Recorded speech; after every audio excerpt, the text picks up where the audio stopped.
Very lucky to have with us Puteri Sofia. Puteri Sofia, thank you for joining us today. And we're going to be talking about the evolving reality of legal education. And we want to understand why is this important. I want to know why it's important. I'm thinking I want my lawyers to be highly educated. But I'm also going to straight away ask you first, how are you, Puteri? Sorry, we got straight into this discussion. I'm good. Thank you so much, Nordin, for having me right here. And it's my pleasure to be sharing my insights as well as finding from my research with regards to the future of legal education, especially in Malaysia.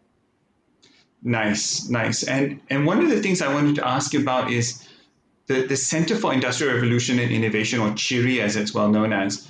Could you tell us a bit more about it? Where is it located, and what is the work that's going on there? Okay, CIRI actually stands for Center of Industrial Revolution and Innovation. It is currently based at Taylor's University and it's actually a research center. So we have a team of data scientists as well as experts in research who are willing to assist and support the corporate or even the SMEs to conduct research on how to analyze data as well as to conduct literature review so that the findings can greatly assist the organization on how they can best pivot their businesses or even re-strategize the way that they conduct businesses. So that's what we essentially do at Siri. Okay, nice. Is that purely for the legal reality, or is it also does it include a broader spectrum of things as well?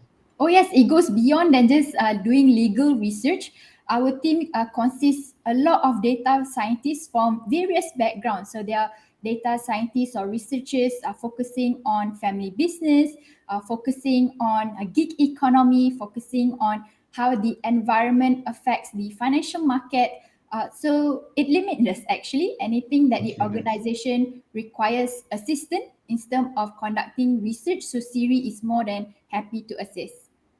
Okay, I'm looking forward to physically being able to visit the facilities and of course Taylor's College and Taylor's University now. I've been in Malaysia for a very long time, so I started my understanding of Taylor's many years ago. Has come leaps and bounds in terms of developing itself as an institution. Now, how did you yourself get involved in the law?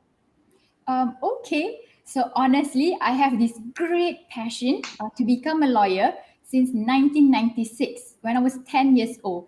The reason being is because my late grandfather himself was a state lawyer, and in my grandparents' house there is a library full of encyclopedias and law journals.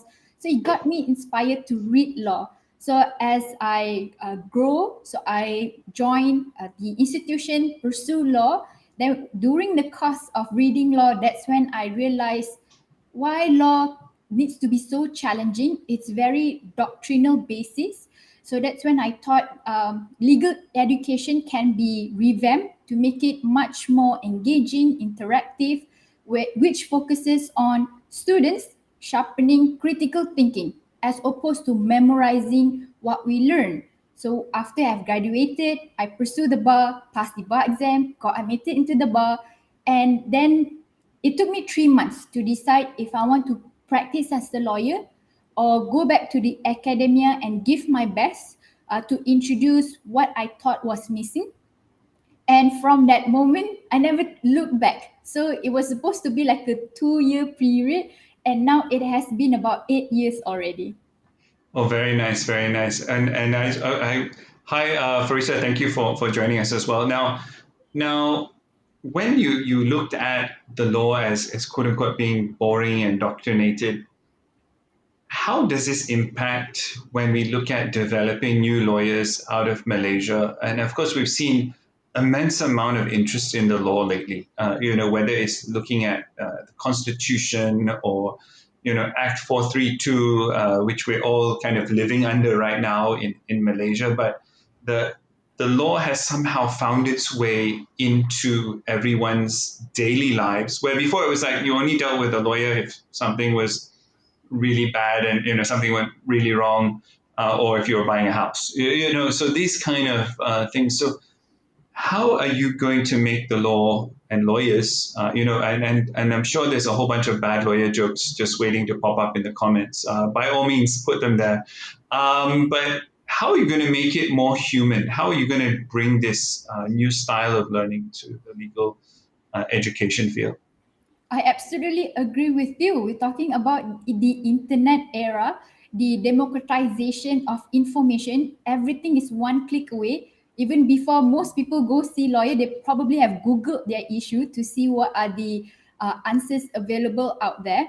So when it comes to engaging with lawyers, why lawyers are valuable, it all boils down to the legal education that they receive at law school. But then, when we talk about the legal education in law school, there are actually three school of thoughts. One school of thought actually talk about the law school are responsible to shape the law students so that they become future-ready lawyers. So we're talking about future-ready legal practitioners. There's another school of thought that talk about a law student should immediately become the tomorrow's lawyer. So there are expectation. The moment you have completed 3 or 4 years law degree, you can already act like a lawyer. And there is a third school of thought that talks about law school only provides or impart legal knowledge so that students acquire the relevant basic knowledge towards the information that's available before they can actually practice as a lawyer. So these three school of thoughts actually have been in existence since 50 years ago, and similar issues are already being discussed in today's time. Now it's already 2021. So to me, my personal thoughts based on my own personal experience and reading, we cannot treat legal education at law school purely as an academic setting. We also need to assist the lawyers because they are all practitioners, so they cannot be expected to handhold law students the moment they have passed the bar to teach them from scratch in terms of the practical aspect of the legal practice. So perhaps law school can embrace like a hybrid approach, integrate some element of practical into the legal education so that law Mhm. students would be at least be prepared to think like a lawyer once they have graduated and completed the bar. Exactly, and it's very easy to look like a lawyer and act like a lawyer, but it's very difficult to be a good lawyer. And one of those things that I'm often dealing with in terms of crisis management, and especially when we look at what's going on in the sphere of crisis communications, a lot of it is to do with comments on social media and dealing with this idea of defamatory remarks and the legal reality around that. In a sense, we have this one part of the equation is a legal equation, another part is a technology equation, and it finds its way into social media, and people have this kind of, again, this tripartite problem that's converging. What has your research found? What is your ideas moving forward for this area? Yes, that's absolutely true. People are becoming much more vocal on the social media platform as opposed in person. So to them, if they're sharing their thoughts, it's considered as a freedom of sharing opinions. So they thought it's under the constitution. They can just say whatever they want. But of course, the rights under the constitution is only limited to an extent. It doesn't mean that you have absolute rights or absolute freedom just to say whatever that you want to say, to the extent that it can be defamatory.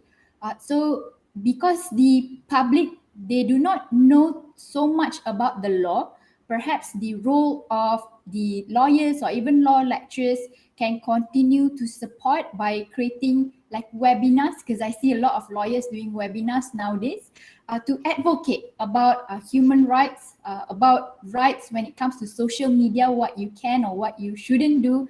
So these are the continuous effort that should be embraced by both lawyers as well as legal educators. Nice, nice. We've got a couple other questions here. I want to go first to a fun question, and then we'll go to the difficult question after this. Shafika Effa has asked a question around this idea of she had fun studying the law as a media law. I don't think she's a lawyer, but it was fun for her. How do you make learning uh, a legal subject fun? You know, a lot of people may just take a semester worth of law or a module of it. How do you make it fun?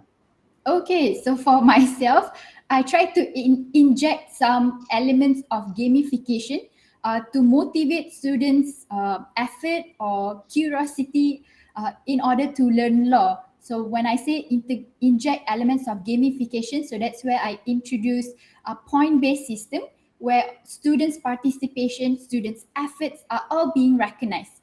If they come to class half an hour early, they'll get 10 points. If they answer or share their thoughts, they'll get points. Even though it's wrong, it's okay because law school provides a platform for students to try, fail, and try again. My objective is to get students to go outside the comfort zone. So I'll try to integrate a Mission Impossible assignment brief or a detective show, mystery game. So this would get students to be curious in terms of learning law. Then after that, they themselves will assume the role as a secret agent or Watson to reply to the question that Detective Sofia is asking. Students get to remember the process of learning. They will remember what book, which paragraph they referred to. They will remember the mistake that they made. So these are the elements of fun that I try to make, but it's not for the purpose of making law school as a game. It's just that to get students motivated when it comes to learning law. Okay, I think I want to sign up for some of your classes. This sounds like fun. But now moving to a very serious question, and we're talking about reforming the legal education system. Are there specific reforms that we need to roll out in Malaysia from a government perspective, from a stakeholder perspective that will make Malaysia a better location to study law and to study the the broader context of law? Okay, so based on my research, when we look at the legal education offered in US, offered in Australia, as well as in Malaysia, most law schools are at an inflection point, at a turning point, where the traditional model of education does not match the changing needs in the market, especially in the legal industry. So when we talk about revamping the legal education, it's not revamping the entire syllabus per se. Perhaps a starting point that can be considered by law school is to integrate some elements of future of law, future of legal practice, or any future possible legal issues in each of the modules that the law schools are offering. Because we have to be mindful that law schools are governed by a certain regulatory body. There are certain modules that we need to offer as a core module, either in Malaysia or in United States or in United Kingdom. So as long as we adhere to the requirements, but we can also integrate elements of future law, possible future legal disputes. So this can make a learning process to be much more enriching and meaningful for the students. Nice, nice. Now, one of the things I wanted to ask you, and you keep using this idea of future and future proofing, which is really exciting because one of the things I like to study is future studies. And one of the things that we look at is what are the realities 20, 30, 40 years from now, and how can we backcast that into today's actions? What do you see are some of the crisis points for the legal profession in Malaysia in the next 5 to 10 years? Okay, that's actually quite a difficult question, I would say. Good. I don't want to give you all the easy ones. Because when we talk about future skills, there's so many research that talks about what are the future skills needed by the industry. Of course, the first point of reference, we refer to the World Economic Forums that talks about the future skills needed in 2030. So the list includes like ability to solve, no longer problem solving, but complex problem solving, ability to critically think, as well as creatively think. Because in the past, they only focus on critical thinking. But as of today, even creative thinking is also needed, as well as there's a need where students are able to read or use data analytics, elements of IT. So these are the skills that are needed, but I believe it's not only limited to legal education, but it applies throughout all disciplines as well.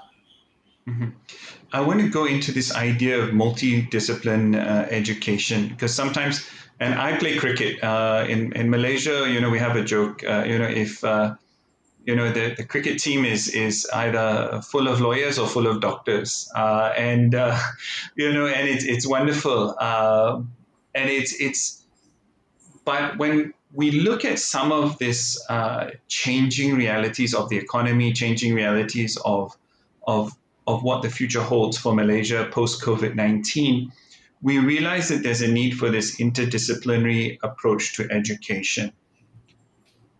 And in a sense, and I'm not saying this about the guys I play cricket with, are the dinosaur era lawyers, where they're in this, I love them, this big, beautiful lawyer office with all the books that you mentioned. This is the perfect photo that I want to see when I go and see a lawyer, because I know he's read all those books and I know he's a really smart guy. But now when we talk about data, when we talk about analytics, it's all on a screen, it's all in a graph.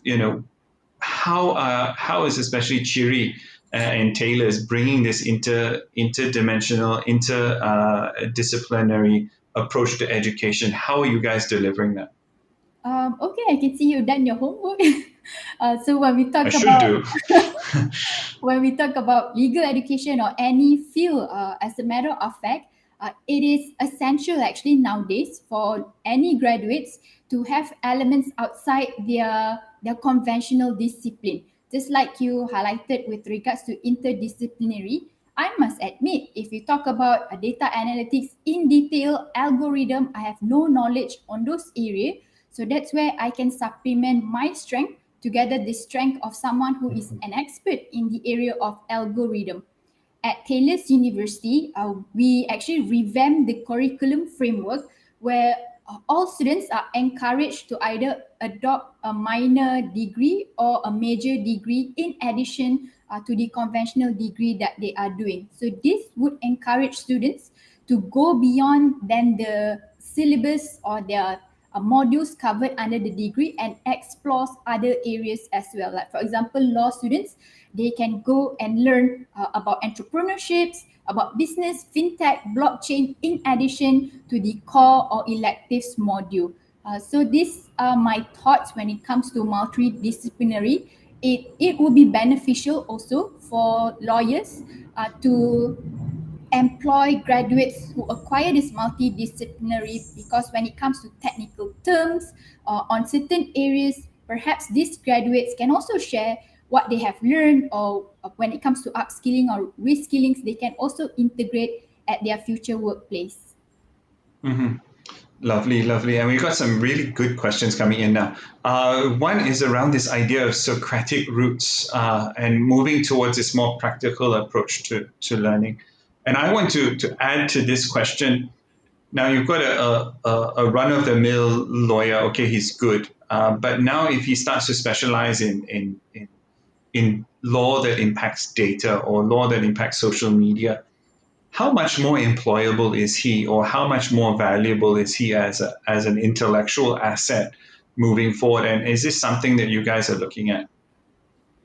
I don't have a statistic that to answer that specific question with regards to employability. If someone has detailed experience to read data, but I know because a lot of organization they try to harness as much data as possible, because data is the new oil. It's so valuable. By understanding what the consumer wants, that's how they can re-strategize their business model. Same goes for law firms who try to get as much data as possible.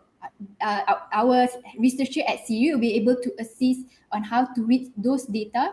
But I know for sure if have that skills to read data or to analyze data, you're definitely much more employable as compared to just graduates who understand what has been imparted to them on the doctrinal or Socratic method. Mhm. Lovely, lovely. I've got so many good questions for today, and I want to thank everyone who has been asking questions. And this is like almost a machine gun interview, and I apologize because I want to get through all of the questions. Another one, which is again talking about interdisciplinary training and the international law. How many people also are coming to Malaysia to study law? Is Malaysia a global destination for studying law, and what are your thoughts there? Okay. Essentially, because of nowadays, educations are available at all countries. So most learners, they would like to travel not only to acquire the degree, but they also would like to learn about the culture at the respective countries that they prefer. So in Malaysia, it has been actually quite a good destination for a lot of students abroad to study here. But similarly, we also have students in Malaysia who prefer to go to UK, Australia, or even US to pursue their education as well.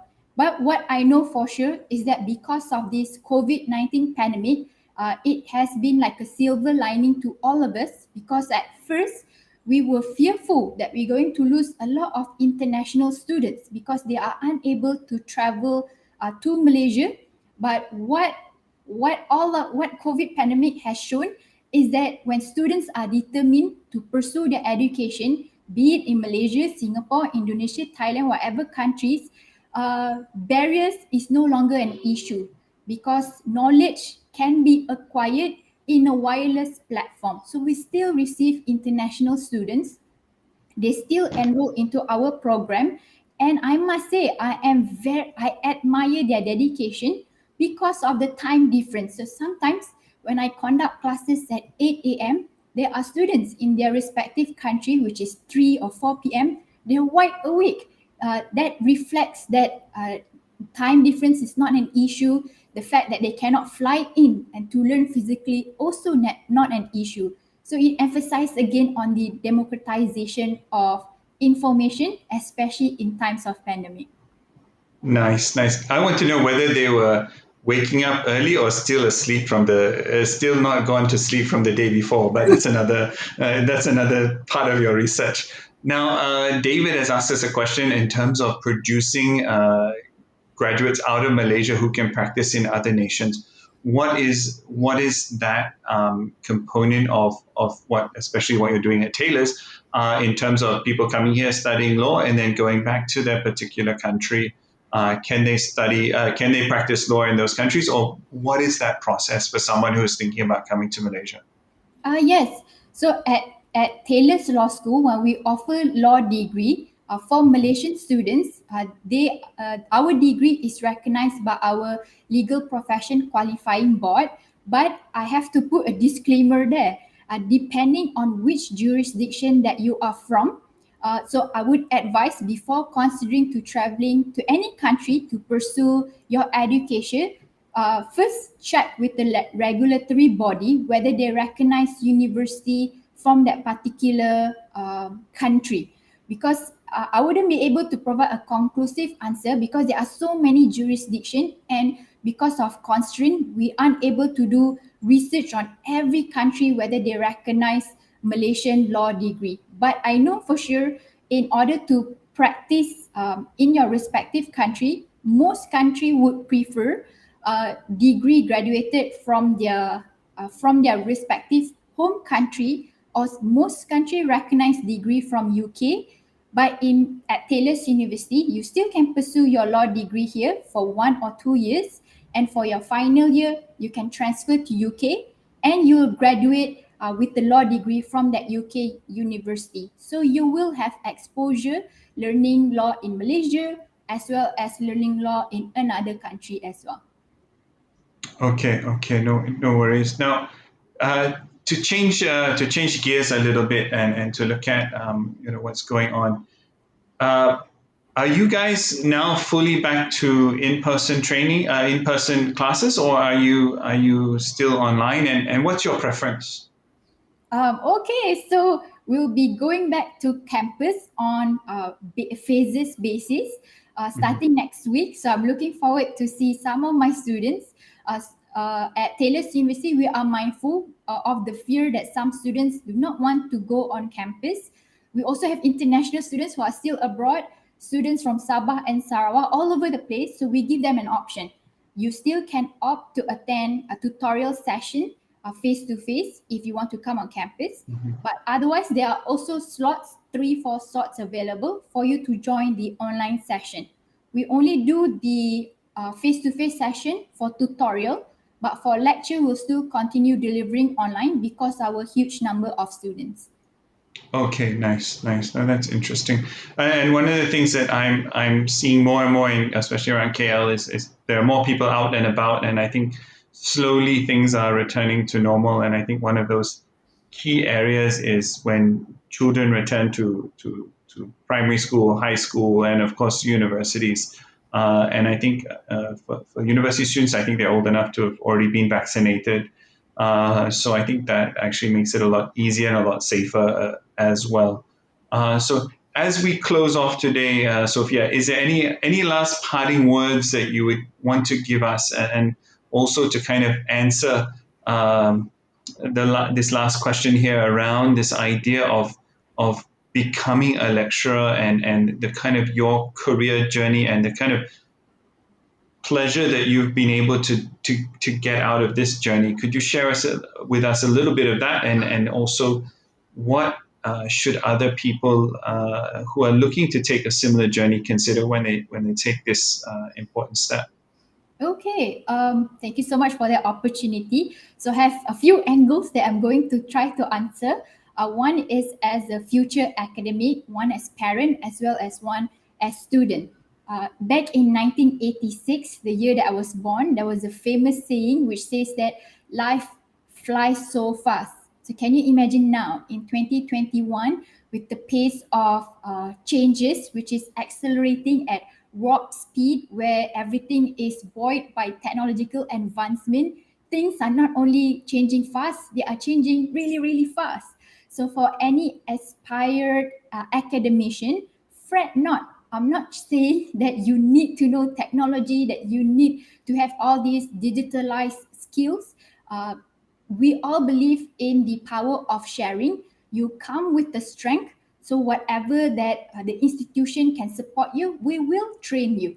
So same goes for law students, because law students, they believe on all the TV drama with regards to legal suits and everything. So they thought what they perceive as law, that's how law school is going to be like. But our teams of academics, we meet with lawyers.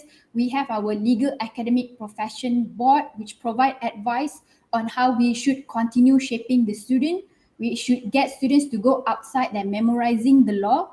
Even if students feel it's difficult, lectures do provide guidance and support. So for those who want to pursue law, so don't be worried that if you don't know about data analytics, then you cannot study law. So as parents also, it's a good investment if you can support your children's education instead of focusing on one degree, perhaps can allow them to join any short courses or online courses that talks about additional skills that are in demand or in needs in the market. So that will create a good ecosystem where everyone is supporting each other's ambition, and that's how the legal education in Malaysia can continue to rise and thrive in competition with other law school around the world. Mm. Wow, excellent. Now, actually, I promised that was going to be the last question, but I've already broken my promise. I've got another question I want to ask you, and you touched on it just now. We see a lot of Western dramas, and even dramas out of Hong Kong, and all around the place, which involve lawyers. Are there any good Malaysian lawyer dramas, and should we have some come up? That's a Is good this question. important? No, is it like it's important to know, because like they become role models. Like, oh, I want to be like the guy in Law and Order, or I want to be like the guy on, I don't know if people want to be like Sherlock Holmes anymore. Maybe it's too old, but so what are your ideas in terms of using media as to generate role models that we want to create for the future? I think that's a good channel actually, because people watch movies, they feel they aspire from what they have watched. Even people still watch legal drama and think that's what a real court life is all about. But if we can have a legal drama which closely reflect the reality, plus some elements which requires lawyers in the movie to upskill and reskill themselves and inject some virtual reality or augmented reality elements, so it can broaden this perspective about what future legal practice entails. Lovely, lovely. Thank you for your time today, Puteri Sofia. I really appreciate your insights, your ideas, and your energy. It's wonderful. And with that, I want to thank everyone also for joining us, and we look forward to seeing you next week on a working lunch with Nordin. Bye. Thank you so much for having me. Pleasure.